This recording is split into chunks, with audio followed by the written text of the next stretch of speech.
Hey Prof, was ist wichtig für effizientes Rohrschweißen in der Rohrfertigung? Ja, kann ich gerne erklären. Zunächst ist zu sagen, dass in der typischen Rohrfertigung auch heute nahezu alle Schweißarbeiten manuell durchgeführt werden. Ein Rohrschweißbetrieb im englischsprachigen Pipe Shop, das trifft vielleicht ein bisschen besser, muss man sich so vorstellen, dass verschiedene Rohrabschnitte eigentlich wirklich in einer Werkhalle am Boden liegen. Wenn die dann verschweißt werden müssen, werden sie auf Böcke gebracht oder auf Drehvorrichtungen, wenn es schon luxuriös ist. Und der Schweißer muss die wirklich von Hand schweißen. Wenn er Glück hat, kann das Rohr rotieren, ja, und er muss dann quasi nur die verschiedenen Lagen ausführen.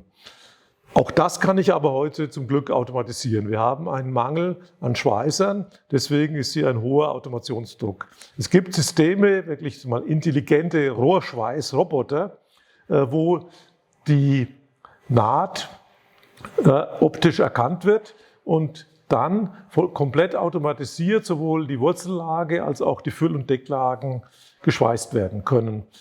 Das führt wirklich zu sehr hohen Lichtbogen-Brenndauern, sehr hohen Schweißgeschwindigkeiten im Vergleich zum manuellen Schweißen und damit zu einer sehr großen Produktivität. Fragen an den Weltprof? Melden Sie sich bei mir.